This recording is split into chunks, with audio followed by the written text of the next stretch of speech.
मी सावित्रीबाई ज्योतिराव फुले मालिकेच्या आजच्या भागामध्ये आपण पाहत आहोत की आता इकडे राधाचा नवरा म्हणजे संताजी मेलेला असतो आणि त्याचमुळे इथे शास्त्री बुवा राधाला सती जाण्याचं सांगत असतात. तेव्हा पाटील म्हणत असतात, अहो सती हा काही पर्याय आहे का? तेव्हा शास्त्री बुवा म्हणतात, हो, हा एकच पर्याय आहे. ह्यामुळेच इथे गावकऱ्यांचं भलं होणार आहे. ह्या एका सती गेल्यामुळे इथे देवी प्रसन्न होईल आणि 40 पिढ्यांचं पुण्य इथे आपल्याला लाभेल आणि गावाचा उद्धार होईल. पुन्हा म्हणू नका की पाऊस वेळेवर पडत नाही, कोप होतोय. हे बघा, जर आता राधा सती गेली नाही तर मग कोप होऊ शकतो. देवी रुसू शकते, रागवू शकते. नाही पाऊस पडला तर पुन्हा मला विचारायला येऊ नका. आता मात्र हे सगळं होत असताना राधाची आई शास्त्रीबुवांकडे धावतच येतात आणि म्हणत असतात, शास्त्रीबुवा शास्त्रीबुवा असं करू नका. माझ्या पोरीला हे समज सहन होणार नाही हो, ती लहान आहे. तिला ह्या समध्या गोष्टी समजत नाही तो. तेव्हा सावित्री दुरूनच हे सगळं काही ऐकत असतात. हो, हेच करावं लागणार आहे. राधाला सती जावंच लागणार आहे. सूर्यास्ताच्या अगोदर चांगला मुहूर्त आहे आणि सूर्यास्ताच्या अगोदरच तुम्हाला तिला सती पाठवावं लागेल आणि हेच खरं आहे, हेच सत्य आहे. तेव्हा मात्र आता इकडे जी सावित्री आहे तिला मात्र खूपच टेन्शन आलेलं असतं. शास्त्री बुवा अशा पद्धतीने बोलले तेच म्हणणं सतत डोक्यात फिरत असतं आणि तिथे काही थांबू दिलेलं नसतं. त्यामुळे सावित्री घरला आलेल्या असतात. जेव्हा सावित्री घरला येतात तेव्हा लक्ष्मीबाई सावित्रीला म्हणतात, अगं सावी, तू कुठे गेली होतीस? तेव्हा सावी म्हणत असते, मी राधाकडे गेले होते. काय? राधाकडे गेली होतीस? कशासाठी? अगं ती माझी मैत्रीण आहे ना. अगं हो, ती तुझी मैत्रीण आहे, पण तिच्याकडे का गेली होतीस? अगं बघ ना, तिथे गेल्यावर खरं तर अगं हो, सगळं ठीक आहे. हे बघ, आता अशीच घरामध्ये येऊ नकोस. चल, पायावर पाणी घे. तेव्हा ती आता पायावरती पाणी घेत असते आणि लक्ष्मी मात्र तिच्याकडे पाहतच असतात. आता सावीनं पायावर पाणी घेऊन आतमध्ये गेलेली असते. तर आता आपण पाहतो की इकडे दुसऱ्या बाजूला पाटील घरला आलेले असतात आणि येऊन पायरीवरच बसतात. तेव्हा लक्ष्मीबाई विचारतात, काय झाले? तुम्ही असे अस्वस्थ का आहात? तेव्हा मात्र पाटील म्हणत असतात, काय बोलावं काय नाही कळत नाही बघा. म्हणजे शास्त्री बुवांनी इथे राधाला सती जाण्याचं सांगितलंय. तेव्हा मात्र लक्ष्मी म्हणत असते, काय? हो, एवढीशी पोर कशी सहन करेल हो? सगळ्यांचं असं म्हणणं आहे की जर राधा सती गेली तर गावाचं कल्याण होईल. पण आता मी त्या गोरे सरकारांना काय उत्तर देणार आहे? इंग्रज सरकारांना जर ही गोष्ट कळली तर. पण आता मात्र हे सगळं सावित्रीने ऐकलेलं असतं आणि सावित्रीने सांगितलेलं असतं की हे बघ, माझी ही जी काही खेळण्याची टिचकी आहे ती नीट जपून ठेव. आपण आल्यावर खेळूया. तेव्हा सावित्रीला सती जाणं म्हणजे काय हे माहिती नसतं आणि त्याचमुळे ती स्वयंपाकघरात जाते आणि आत्याबाईसनी विचारते, आत्या सती जाणं म्हणजे काय गं? तेव्हा ती म्हणत असते, ए, नसते विचारपूस कशाला हवेत? नसत्या चौकशा कोणी करायला सांगितल्या? काय अशी विचारायला लागलीस? आत्या सांग ना गं, सती जाणं म्हणजे काय? अगं सती जाणं म्हणजे जेव्हा त्या बाईचा नवरा मरतो तेव्हा चितेवर ती बाई आपल्या मेलेल्या नवऱ्याचं डोकं मांडीवर घेऊन बसते आणि अग्निडाग दिला जातो. त्याला सती म्हणतात. पण तू हे समद काय विचारायला लागलीस गं? तेव्हा मात्र ती म्हणत असते, माझी मैत्रीण राधा. तेवढ्यातच इथे आता आत्याबाईसनं चटका लागलेला असतो. बाई गं, भाजलं गं, भाजलं. बोलण्याच्या नादामध्ये चांगलंच भाजलं. बघ कसा फोड आलाय. तेव्हा सावित्री म्हणतात, आत्या तुला जर एवढं भाजलंय, एवढा चटका लागलाय तर तुला सहन होत नाही. मग माझ्या राधाचं काय होईल गं? अगं कोण गं राधा? माझी मैत्रीण राधा. काय? राधाचा नवरा मेला? हो गं. अगं, म्हणून तिला सती पाठवायलेत. तेव्हा मात्र हे सगळं सावित्री सांगत असताना रडू कोसळत असतं. आता इकडे आत्याबाई तो फोड पाहतच असतात. तेव्हा इकडे त्या धावतच बाहेर पडतात. इकडे आता जे काही पाटील आहेत ते लक्ष्मीला म्हणत असतात, "हे बघा, जर आता ह्या सगळ्या गोष्टी गाव कोतवालाच्या कानावर गेल्या तर गाव कोतवाल हा इंग्रज सरकारचा माणूस आहे आणि तो नक्कीच हे सगळं काही थांबवू शकतो." तेव्हा मात्र इकडे सावित्री म्हणत असतात, "पण माझ्या राधाला त्रास होईल. तिला नका पाठवू सती." हे सगळं काही बोलल्यानंतर आता लक्ष्मी म्हणत असतात, "गप्प बस गं, गप्प बस. सावित्री गप्प बस. कारण सती जाणं हे भाग्याचं काम असतं. भाग्य मिळतं आणि त्याने अख्ख्या गावाचं कल्याण होणार आहे. पण माझ्या राधाचा काय दोष आहे त्यात? माझ्या राधाचा जीव जाईल, तिला हे सगळं सहन होईल का?" आणि तेव्हा सावित्री काहीतरी मनामध्ये विचार करतात, ठरवतात आणि ठरवल्याच्या नंतर हातामध्ये तो दगड घेतात खेळण्याचा. "नाही राधा, मी तुझा जीव जाऊ देणार नाही. काही जरी झालं तरी मी तुला वाचवणार." गाव कोतवालाकडे आता सावित्री धाव घ्यायचं ठरवतात. आता इकडे आपण पाहतो की राधाची आई, त्याचबरोबर इथे बाकीची गावकरी मंडळी सुद्धा खूप रडत असतात. संताजीचे आई वडील हे सगळे रडत असतात. आता शास्त्री बुवांचं एकच म्हणणं असतं, ते म्हणजेच की ताबडतोब ताबडतोब पुढची तयारी करायला हवी. म्हणजे सूर्यास्ताच्या अगोदरच ह्या सगळ्या विधी आणि हे सगळं करायला हवं. जेणेकरून गावाला पुण्य मिळेल, पुण्य लाभेल. आता शास्त्री बुवांनी केलेलं भाकीत मात्र कोणीही थांबवू शकत नसतं. कारण इकडे पाटलांना असं वाटत असतं, जर आपण इथे नाही बोललो किंवा आपण ह्या सगळ्या गोष्टीमध्ये खोडा घातला, तर मग मात्र पुढच्या वर्षी पाऊस वगैरे नाही पडला, तर इथे आपल्यालाच ही लोकं दोष देतील आणि हे सगळं आपल्याला नको आहे, असं पाटलांचं म्हणणं असतं. तेव्हा आपण पाहतो की आता शास्त्री बुवा म्हणत असतात, "पाटील, तुम्ही सांगा ह्या बाईला समजून जरा. सती गेलं तर 48 पिढ्यांचा उद्धार होतो. त्याचबरोबर आयो पण लाभतं आणि पुण्य लाभतं ते वेगळंच सांगा जरा." तेव्हा राधाची आई म्हणत असते, "नाही, माझ्या पोरीसनी हे समद काही सहन होणार नाही. ती लहान आहे. तुम्ही आत्ताच हे सगळं काही अहो, सती जाणं म्हणजे किती पुण्याचं काम आहे. तिच्या शरीरावर जेवढे केस आहेत तेवढी वर्ष ती स्वर्गात राहते, म्हणजे किती 3.5 कोटी वर्ष. कळतंय तुम्हाला? आणि दोघंही सोबत राहू शकतात. इथे सती गेलं तर गावातली विहिरी, नद्या, नाले हे सगळं काही तुडुंब भरतात. मग एवढं पुण्याचं काम मिळतंय. तर आता दुसऱ्या बाजूला आपण पाहतो, सावित्री गाव कोतवालाकडे धाव घेत असतात, जेणेकरून हे सगळं काही थांबलं जाईल.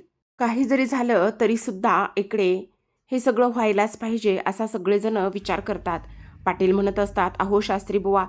तेव्हा शास्त्री बुवा पाटलांना म्हणतात, "आमची समजूत घालण्यापेक्षा ह्या सगळ्यांना सांगा, काय काय त्याचे फायदे आहेत तर आणि काय काय पुण्य मिळू शकतं तर. अजिबात उशीर करू नका आणि घ्या पटकन आवरायला." तेव्हा काही बायका आता इकडे राधाला उचलतात आणि आतमध्ये घेऊन जातात. तिला आता नव्या नवरीप्रमाणेच सजवत असतात. अगदी साजशृंगार. जे आईबाचं लेणं आहे तेच. इकडे आता सावित्री गाव कोतवालाकडे जातात आणि दार वाजवत असतात. गाव कोतवाल म्हणतात, "काय झाले सावित्री? तुम्ही इथे?" तेव्हा ती म्हणत असते, "मला एक गोष्ट सांगा, सती जाणे हे इंग्रज कायद्यामध्ये बसत नाही ना?" "हो, पण कोण जातंय सती?" "आपली राधा. संताजी मेलाय आणि तिला शास्त्री बुवा आणि गावकरी सती जाण्यास भाग पडतायत."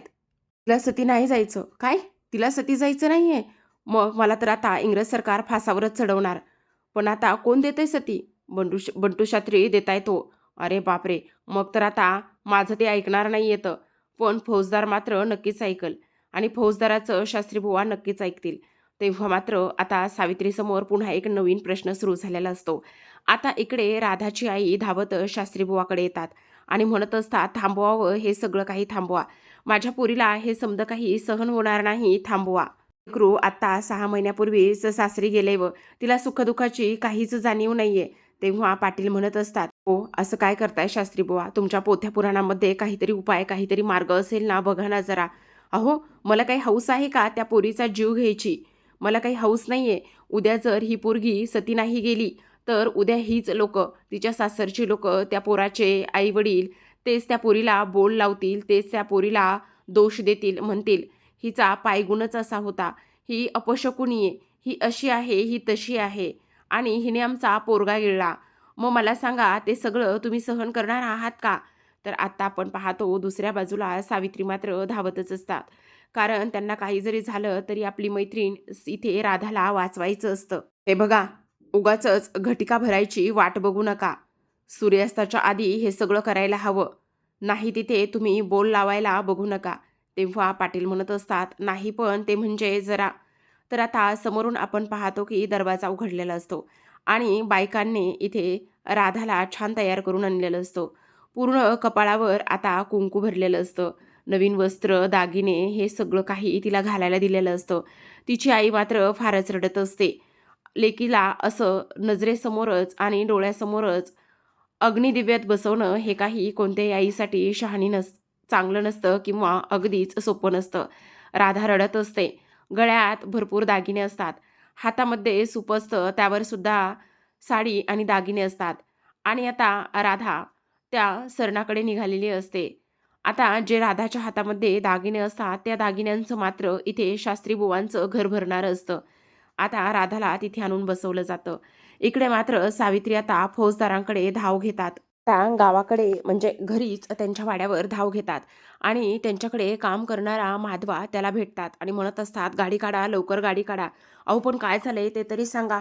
अहो आपल्याला ताबडतोब इकडे जायचं आहे. कुठे जायचं आहे?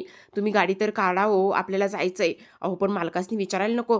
अहो तुमची जर लेक इथे सरणावर बसणार असेल, ती सती जाणार असेल, तिला जर बोलणार असेल, भाजणार असेल, तर तुम्ही गप बसला असता का? अहो पण काय झालंय? अहो माझी मैत्रीण राधा तिला सती पाठवायला लागलेले आहेत शास्त्री बुवा. मग ते अडवायला नको का? ताबडतोब फौजदाराकडे जायला नको का?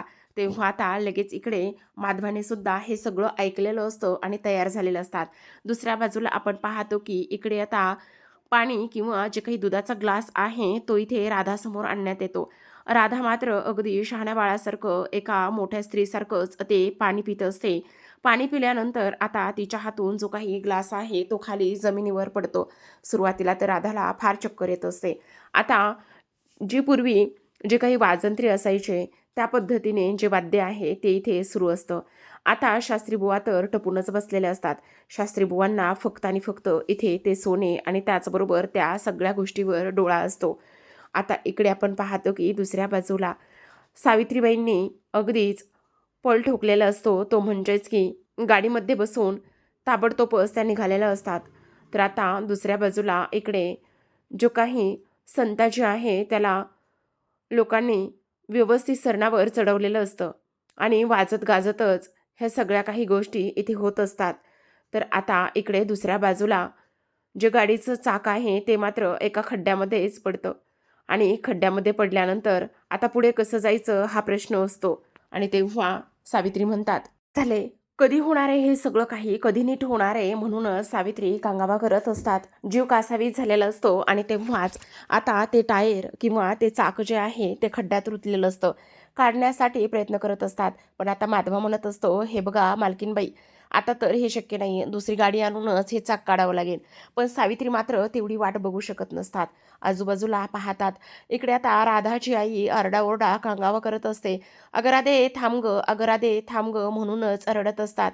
प्रेक्षकांनो, खरं तर हा एपिसोड पाहत असताना अक्षरशः अंगावर काटा, डोळ्यातून पाणी येत होतं. खरंच खूपच जास्त पूर्वीचं चित्र विचित्र होतं. खरंच आज सावित्रीबाई नसत्या, तेव्हा सावित्रीबाई नसत्या तर आज आपले काय हाल झाले असते हेच दिसत आहे. आता सावित्रीबाई धावत असतात. तर इकडे आता जो संताची आहे त्याला घेऊन चाललेले असतात. तर इकडे आता सावित्री वणवण भटकत असतात. काही जरी झालं तरी सुद्धा इंग्रज सरकारपर्यंत जाऊन पोहोचलं पाहिजे. त्यांच्यापर्यंत ही ताबडतोब बातमी नेऊन पोहोचवली पाहिजे. काही झालं तरी त्यांना ही खबर दिलीच पाहिजे असा विचार सावित्रीमध्ये असतो.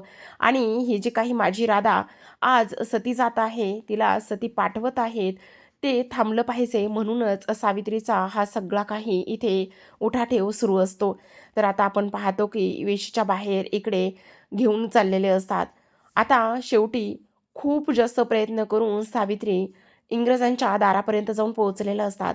दरवाजा वाजवतात. हातामध्ये तोच खेळण्यातला इथे दगड असतो आणि दार वाजवून अगदीच सगळं काही जे झालेलं आहे, होत आहे ते सगळं सावित्री इंग्रजांना सांगतात.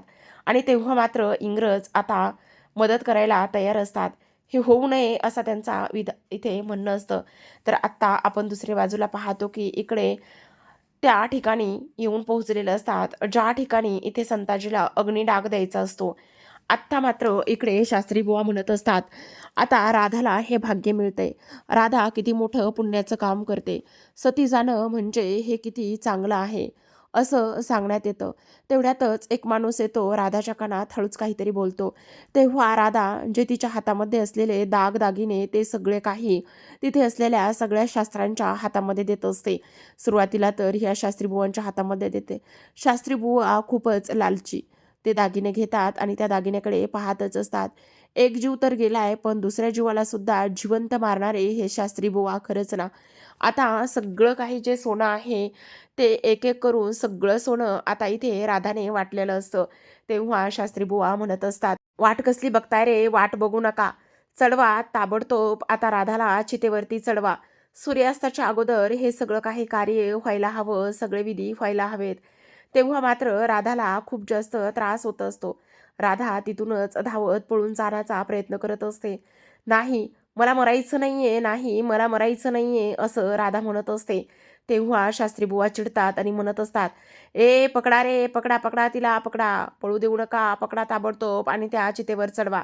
तेव्हा एवढूसा जीव आणि एवढ्या मोठ्या माणसांना कसा बरं भारी पडेल.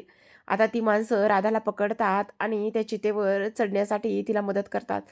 आता सरतेशेवटी तिच्याकडे कुठलाच पर्याय शिल्लक राहिला नसतो. हातामध्ये सूप, आयावाचं सगळं लेणं, साडी, हळदी-कुंकू, चुडा, त्याचबरोबर हे सगळं काही असतं, मंगळसूत्र. आणि तेव्हा आता इकडे शास्त्रीबुवा म्हणत असतात, "वेळ वाया घालवायची नाही. चला, सूर्यास्ताच्या अगोदरच ह्या सगळ्या काही विधी करून घ्यायच्या आहेत." आता इकडे अग्निडाग देण्याची पूर्ण तयारी केलेली असते. ताबडतोब शास्त्रीबुवा पुढे येतात आणि हातामध्ये मशाल घेतात आणि आता अग्निडाग देणार असतात. आता तिथे सावित्री आलेली असतात. सावित्री आल्याबरोबरच शास्त्रीबुवांच्या हातामध्ये खेळण्यातली जी काही दगड असतो तो जोरातच फेकून मारतात. तेव्हा शास्त्रीबुवाच्या हातामध्ये असलेली ती मशाल खाली पडते, त्यांच्या पायाला भाजतं. त्याचबरोबर हातावरती तो दगड लागल्यामुळे चांगलंच लागलेलं असतं. तेव्हा सावित्री पुढे येतात आणि तेवढ्यातच आता इकडे इंग्रजी लोकंसुद्धा आलेले असतात, इंग्रजी सरकार. आणि तेव्हा ती लोकं आल्यानंतर त्यांच्या शिट्ट्या वाजतात. शास्त्रीबुवा म्हणत असतात, "कोणी बोलवलं? ह्यांना कोणी बोलवलं? कोणाची हिंमत झाली की ह्यांना बोलवलं?" तेव्हा मात्र आता इकडे सावित्री आलेल्या असतात. तेव्हा राधा म्हणत असते, "सावित्री, सावित्री, सावी मला वाचव गं, सावी मला वाचव." पण इकडे आता राधाला तिथे बसवलेलं असतं, संताजीचं डोकं तिच्या मांडीवर असतं. आता इकडे सावित्री खाली येतात आणि म्हणत असतात, "म्या बोलवलं, म्या बोलवलं. ए कार्टे, जरा तरी तारतम्य बाळग. कशाला उगाचच पापामध्ये सहभागी होतेस? काय करतेस तू हे?" तेव्हा मात्र आता इकडे सावित्री म्हणत असतात, "काय? जर एवढंसं लागलं तर एवढा त्रास होतोय आणि माझ्या राधाला तुम्ही जिवंत जाळायला निघालात? हिंमत कशी झाली तुमची? एक कार्टे, पापामध्ये भागी होऊ नकोस. चल बाजूला हो. काय चाललंय तुझं?" तेव्हा मात्र आता इकडे राधा इथे सावित्री म्हणत असतात, "काय करताय तुम्ही हे? थांबवा हे आत्ताच्या आत्ता. जर राधाचा जीव वाचवणं हे पाप असेल, तर हे पाप मला मान्य आहे आणि तुम्ही तिला जिवंत जाळायला निघालात, तर ते तुमच्यासाठी पुण्याचं काम आहे. ठीक आहे, मला हे पाप करायचं आहे आणि मी ते पाप करण्यासाठी तयार आहे." असं स्पष्टपणे आता इथे सावित्रींनी सांगितलेलं असतं. तेव्हा सावित्री म्हणत असतात, "राधा, बघतेस काय? उतर पटकन खाली, उतर खाली." तेव्हा मात्र इथे शास्त्रीबुवा तिच्यावर ओरडतात आणि म्हणत असतात, "ए!" तेव्हा इथे सावित्री म्हणत असतात, "ए, चुप! एक शब्दसुद्धा काढायचा नाही." तेवढ्यातच आता इकडे दुसऱ्या बाजूला इंग्रज सरकार आलेले असतात आणि इंग्रज सरकार आल्यानंतर आता तर शास्त्री बुवांची बोलतीच बंद झालेली असते. तर आता इथे सावित्रीने शेवटी काय तर राधाचा जीव वाचवलेला असतो आणि तिथून घेऊन गेलेली असते. पाटलांना मात्र आज लेकीवर फार फार गर्व झालेला असतो, अभिमान वाटलेला असतो. तर आता आपण पाहतो प्रेक्षकांनो उद्याच्या भागामध्ये, कारण इकडे आता सरकार आलेलं असतं आणि इंग्रजी सरकार म्हणत असतं, "काय शास्त्री बुवा, फक्त त्या सावित्रीने सांगू द्या, तुमच्या विरोधात कंप्लेंट देऊ द्या. नाही तुम्हाला ठाण्याला घेऊन गेलो तर मग बघा." तेव्हा मात्र शास्त्री बुवा पाटलांना म्हणत असतात, "आता हा जो काही गुन्हा केलाय त्या गुन्ह्यासाठी तर इथे मला तुमची दुपटी काय घेऊन जावीच लागणार आहे ना." तेव्हा मात्र इकडे आता सावित्रीला राग येतो आणि मनातच म्हणत असते, "मी पण बघतेच आता. हा शास्त्री बुवा माझ्या गाईला कसा हात लावतोय आणि माझी गाय कशी घेऊन जाते तर." तर आता प्रेक्षकांनो हे पाहणं खूपच इंटरेस्टिंग असणार आहे, की आता इकडे सावित्रीबाईंनी या सतीप्रथेविरुद्ध आवाज तर उठवलेलाच असतो. पण त्याहूनही सगळ्यात महत्त्वाची गोष्ट म्हणजे आता इकडे हे शास्त्री बुवा गाय कशी नेतील आणि त्याचबरोबर सावित्री गाय नेऊन देण्या न पासून कसं थांबवतील हे पाहणं इंटरेस्टिंग असणार आहे. तर अशाच नवनवीन मालिकांचे अपडेट्स आणि रिव्ह्यू जाणून घ्यायचे असतील, पाहायचे असतील तर नक्की चॅनलला सबस्क्राईब करा. भेटूयात उद्याच्या रिव्ह्यूसोबत. तोपर्यंत धन्यवाद.